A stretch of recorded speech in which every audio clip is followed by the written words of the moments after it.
반갑습니다. 성산 인공지능연구소에서 오늘은 인공지능과 통계에 관해서 말씀을 드리겠습니다. 우선 이 스튜디오를 다시 바꿔가지고 좀 이렇게 좀 발전된 모습으로 하려고 했습니다. 그래서 트랩도 설치하고 했습니다. 우리 스태프 여러분들께 감사드립니다. 오늘은 인공지능과 통계에 대해서 한데 우선 지난번 시간을 한번 보겠습니다. 4차 산업은 이제 아시다시피 빅데이터와 AI, 블록체인, 생명공학, 클라우드, 그리고 앱으로 되는 대중들과 소통되는 이런 사회인데, 제가 드리고 싶은 말씀은 AI는 어떤 목적물이 아니고 방법이라는 거죠. 어떤 문제를 해결하는 수단이다. AI 그 자체가 뭐 상품이 된다든가 뭐 그런 건 아닌 것 같고, AI를 활용해서 우리가 빅데이터를 어떻게 쓸 것이냐, 블록체인 어떻게 할 것이냐, 또 생명을 어떻게 할 것이냐 이런 겁니다. 그래서 AI는 우리가 수학 같은 것이니까, AI 수학 잘한다고 우리가 사업 잘하는 거 아니까, AI 뭐 잘한다고 사업 잘하는 거하고는 또 다른 얘기라고 생각이 됩니다. 그러면 이 4차 산업을 우리가 어떻게 볼 것인가에 대해서 향후에 너무 변화가 많기 때문에, 웅크의 절구처럼 고에 좀 이상하게 본다든지, 아니면 너무 낙관적으로 즐거운 소녀, 행복한 소녀처럼 볼 것인지, 하여튼 다가올 미래는 너무나 불확실한 세계인데, 그거는 우리 인간이 어떻게 4차 산업을 다루느냐에 따라서 달라질 것 같습니다. 그러면 도대체 인공지능이 뭐냐, 인공지능 가지고 도대체 뭘 할 거냐, 우리가 사람이 지금 이 제목을 어떻게 했냐면, 호라이 두잉 나우, 지금 도대체 뭐 하는 거냐, 지금. 그러고 당신이 지금 어디에 있느냐. 우리가 인공지능을 하는데, 요즘 인공지능 사람들이 상당히 혼란스러워 있습니다.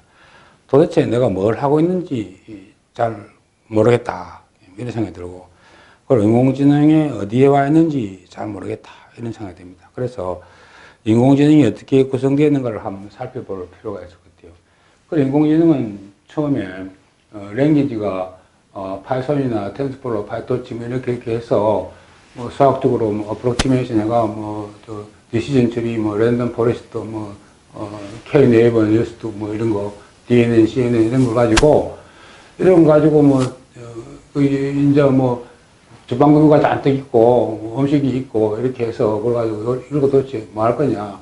그래, 이걸 또 모아놓으니까, 알렉스넷, 이미지넷, 웨이브넷 이런 게 있는데, 야, 그러면 알렉스넷, 이미지넷, 웨이브넷 이런 거 가지고 도대체 뭐 할 거냐. 요리를 뭐 할 거냐. 생각을 합니다. 그러고, 최종적으로 누구한테 이 상품을 팔 것이냐. 이런 겁니다.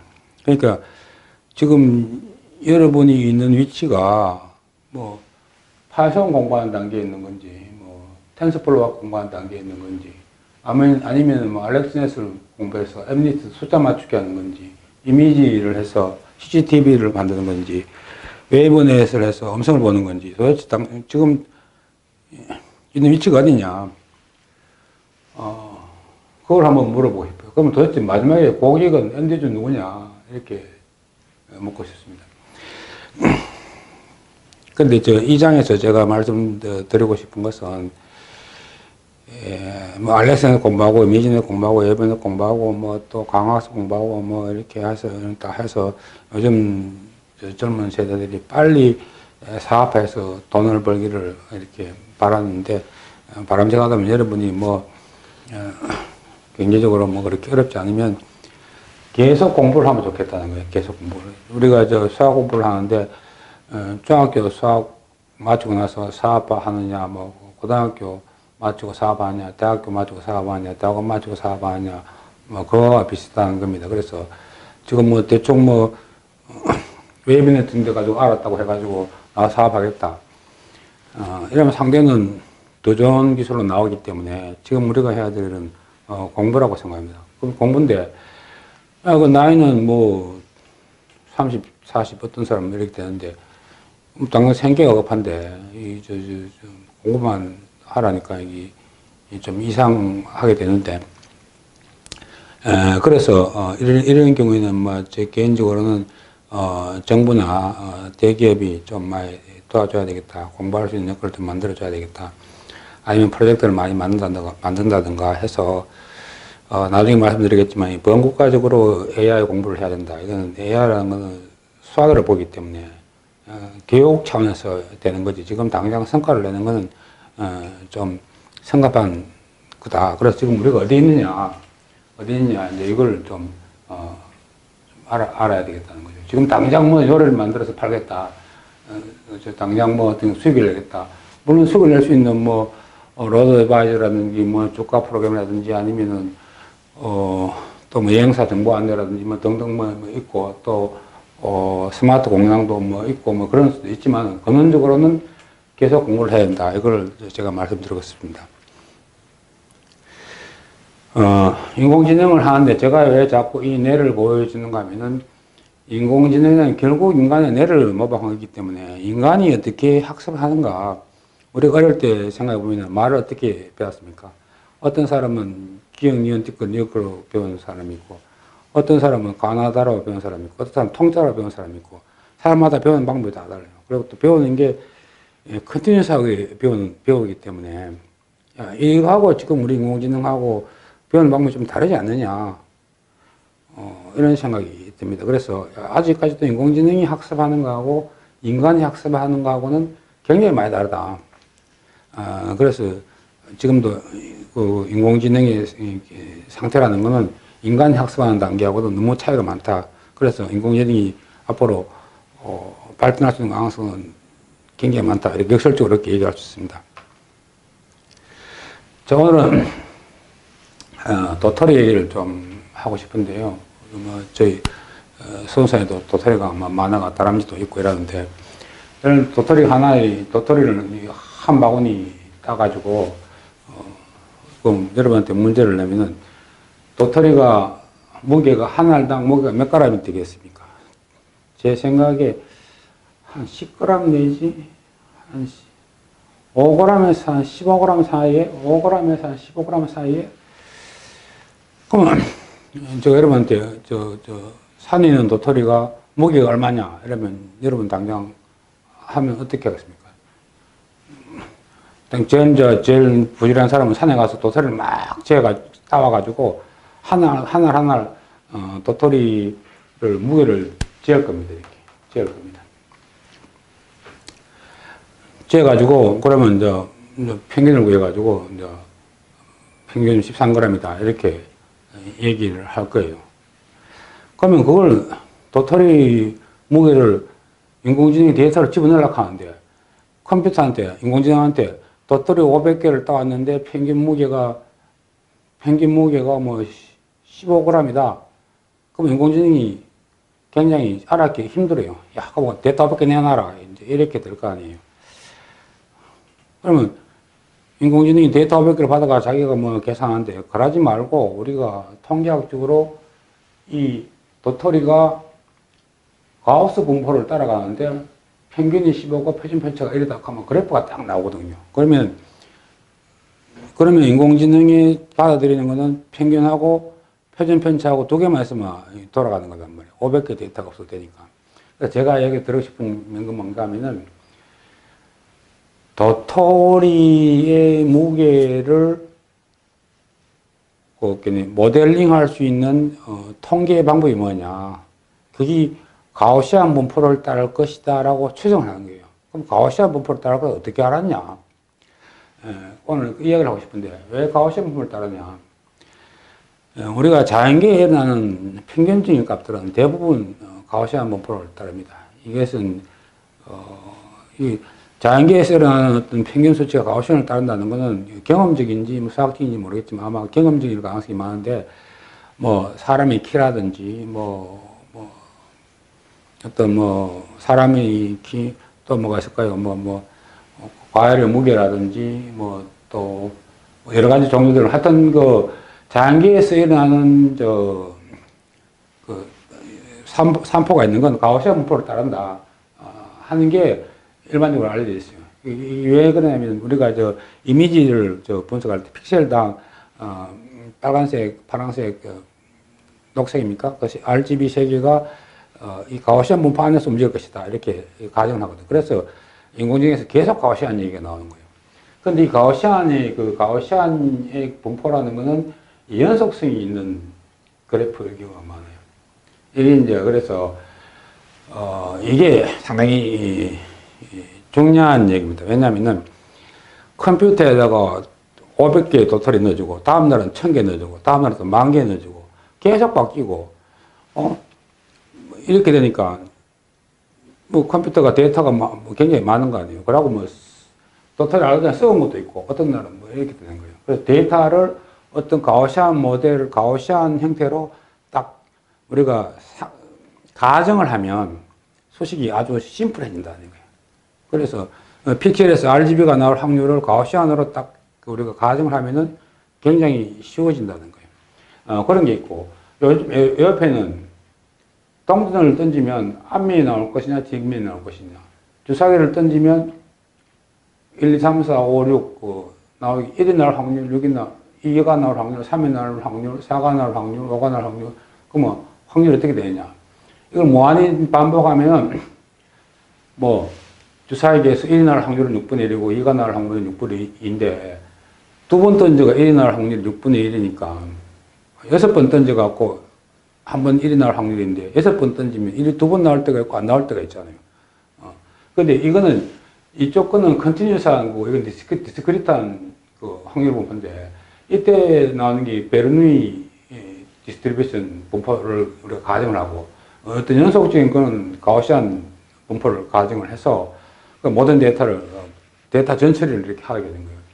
그 뭐 좀 나중에 얘기지만 여기에 대한 뭐 로스 펑션은 MS이고 여기에서는 크로스 엔트로피 쓰는데 대충 그렇게 씁니다. 하여튼 제가 드리고 싶은 말은 도토리를 500개를 따갖고 500개 데이터를 다 넣지 말고 가우시안으로 추정하고 평균값하고 분산하면 주면은 그 두 개만 주면은 인공지능이 돌아간다는 거예요. 그러면 엄밀히 얘기하면 인공지능이라는 것은 지가 알아서 해야 되는데 내가 그 도토리를 500개를 따갖고 가우시안 분포를 계산해서 집어넣으면 이게 뭐 인공지능이냐. 네가 내가 500개를 줬더니만 로봇 팔로 막 계산해가 저울에 무게 달아가지고 500개 가우시안 다 넣어가지고 인공지능에 집어넣으면 네가 알아서 가우시안 분포 만들어가지고 인공지능 돌리라. 그 말이 되는 얘기죠. 말이 되는 얘기인데 그러려면 저울 사야죠. 또 앞에 또 컴퓨터 프로그램 사야죠.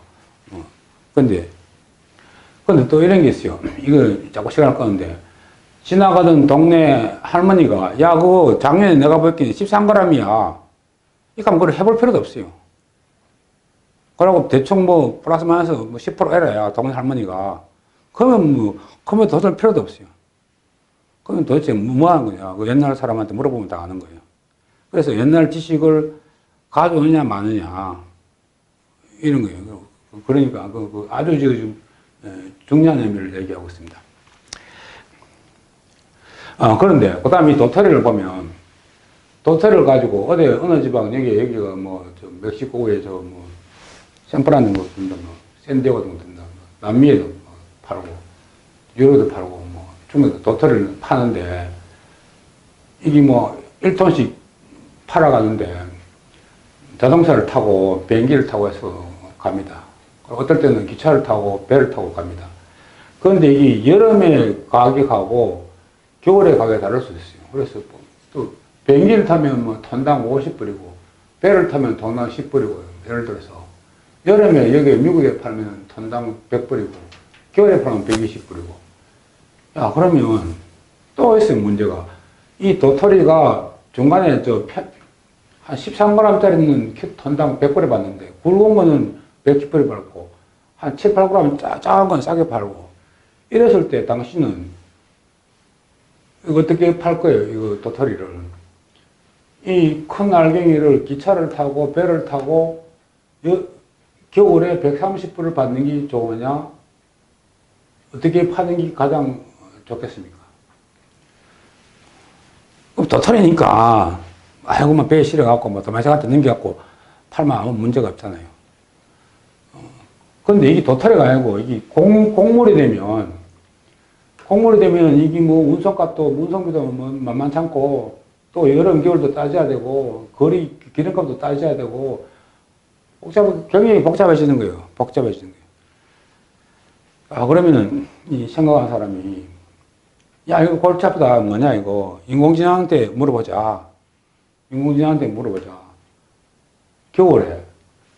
요거는, 굵은 거는 겨울에 팔고, 작은 거는 여름에 팔고, 그러고,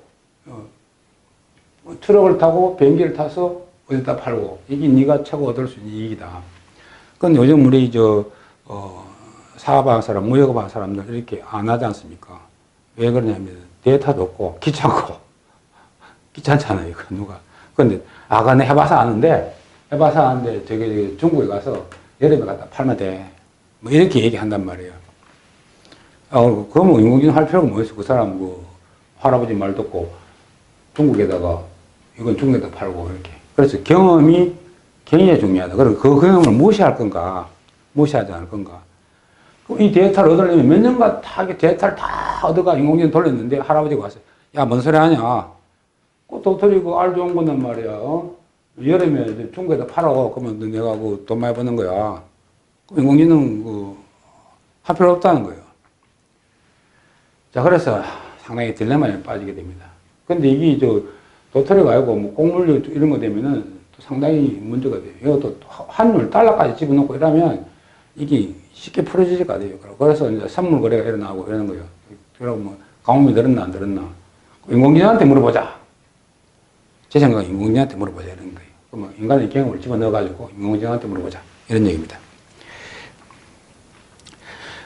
근데 요 베이지안 추론이라는 건데 요거에 대해서 좀 얘기를 하고 싶은데요. 도토리가 500개를 땄는데 이게 아까 평균값이 한 15g이라 그랬단 말이에요. 근데 내가 어떤 사람한테 물었어요. 도토리가 500개가 도토리 평균 무게가 얼마냐 하면 기다려봐요 이러면서 500개를 따가지고 무게를 다 제가 평균을 재가지고 15g이라는 거예요. 근데 어떤 사람은 눈치 빠는 사람은 옆에서 딱 보다가 도토리 따는 거 구경하다가 내가 대충 보이 그게 한 13g이야. 어떤 사람은 내가 대충 보이 16g이야. 그러면은 500개를 다 무게를 잰 사람이 맞을까? 아니면 이제 13g이야 캔 사람이 맞을 거야? 16g이야 캔 사람이 맞을 거야? 그러면 13g이라 캔는 그 정보는 의미 없는 정보인가? 16g이 캔는 정보는 의미 없는 정보인가? 그러면 이 평균이 16g에 가까울 것이다라고 우리가 추정할 수 있는 거예요. 또 혹은 또 13g에 가깝다고 추정할 수 있는 거예요. 그래서 베이지안 추론을 이제 이렇게 13g이라고 보고 그 문제를 풀 때를 이제 추론해서 들어가는 거예요. 그러면 맥심을 알기로 하든가 뭐 그것들이 수학도 통계 방법이 좀 달라지는 거예요. 제가 이 베이지안 추론을 얘기하자는 게 아니고 통계가 이런 식으로 쓰여 있는데 무턱대해 놓고 데이터만 덤비지 말라는 거예요. 통계적 처리를 해서 그러고 추정을 했어. 저게 15g, 16g일 거야 라고 생각하고 그걸 무게를 재가지고 16g은 얼마나 틀렸을까. 그럼 그 다음 날 하면은 다음 해 와서 딱 모양을 보고 저거 15.5g이야. 원래 가뭄이 좀 들었으니까. 또 원래는 비료를 많이 좀 줬으니까 17g 됐을 거야. 이렇게 추정, 게싱하는 건 굉장히 중요합니다. 우리 실험실에서 많이 하게 되는데, 저는 실험실에서 실험할 때 반드시 이 결과가, 예를 들어 방향성이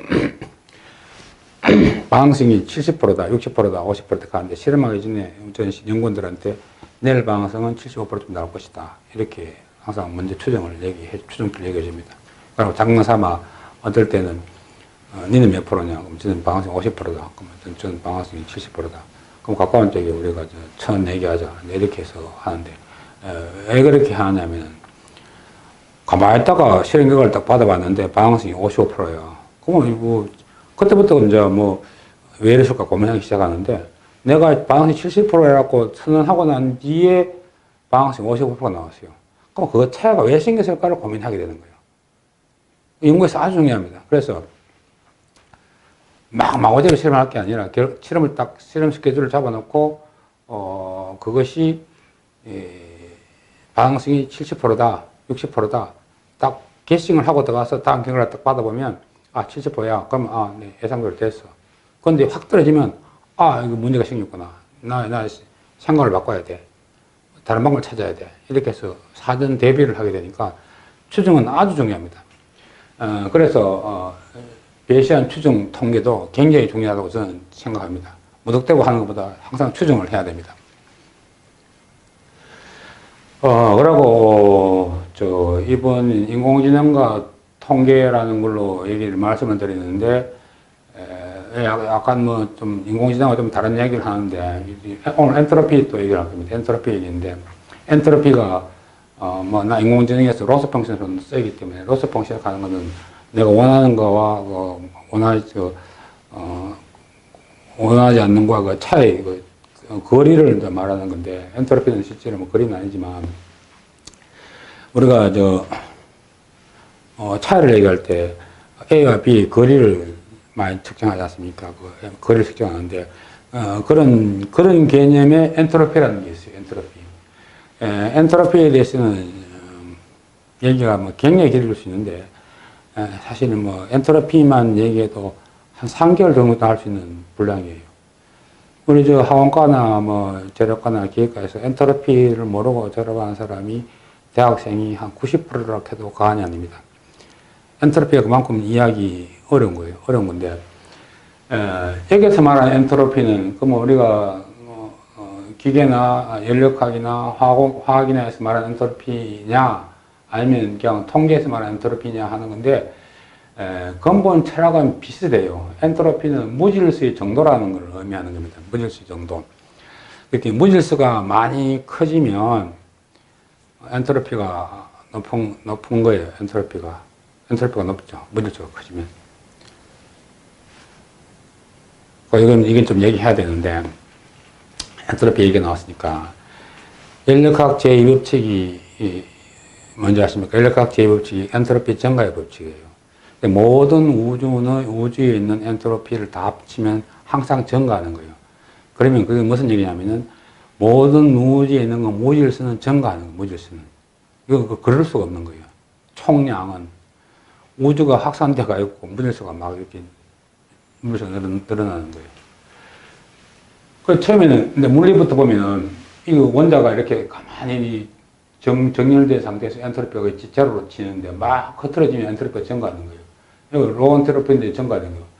나이가 들어서 세포가 늙는 거, 이거 엔트로피 증가하는 현상이에요. 연력학적으로는 뭐, 델타 S는 0보다 크다, 뭐 이런 거예요. 이게 무질서가 계속 커지는 거예요. 무질서가. 이게 자연 법칙이에요, 자연 법칙. 근데 엔트로피가 감소하는 방법은 없나? 있어요, 있는데. 방이 두 군데가 있는데, 처음에 똑같았어. 하나는 막 지저분한데, 이 방을 갖다가 이 쓰레기를 옆 방으로 옮겨 놓으면, 이 방의 엔트로피는 줄어들었어요. 깨끗해졌으니까. 근데 이 방의 엔트로피는 쓰레기가 왔으니까, 엔트로피가 높아졌어요. 그러면 줄어든 엔트로피와 높아진 엔트로피 둘이 합치면 똑같아지냐? 그게 아니고, 토탈은 약간 증가했다는 거예요. 그러니까, 엔트로피가 무조건 감소하는 건 없는, 불가능한 건 아닌데, 요거 좀 깨끗하게 하려고 남을 더 어지럽게 한다. 다른 방을 더 어지럽게 한다는 거예요. 예를 들어서, 내 마을을 청소하면 옆 마을이 더러워진다는 거예요. 쉽게 얘기하면. 그러니까 내 마을을 청소를 했더니만 그 쓰레기가 어디 갔어요? 소각장으로 갔잖아요. 소각장으로 가고 공기로 갔어요. 공기가 더러워진 거예요. 지구적으로 보면 엔트로피가 증가한 거예요. 내 마을은 깨끗해졌지만. 이런 얘기입니다. 우주 전체로 봐서는 무조건 엔트로피가 증가하게 되겠어요. 자, 근데 엔트로피가 증가한다는 얘기는 무질서가 증가한다는 얘기잖아요. 그렇게 막 섞인다는 거예요. 자, 요즘 국가가 허물어지잖아요. 그 경제가 없어지니까 엔트로피가 증가하는 현상이 맞는 거예요. 근데 지금 요즘 세계 경제가 뭐 이상하게 뭐 브렉시트인가 뭐 아웃인가 돼가지고 또 저것끼리 독립적으로 가는데 그거는 자연법칙에 어긋나는 거예요. 국가가 허물어지는 게 원칙인데 자연법칙에는. 그래서 여기서 중요한 철학적 개념이 뭐냐면은 이 엔트로피의 법칙을 인간 사회에 적용할 수 있나 없나는 거예요. 예를 들어서 우리는 옛날에 젊었을 때는 그런 노래 가사도 있잖아요. 남녀 간에 손마음 잡으면 결혼한다는 거예요.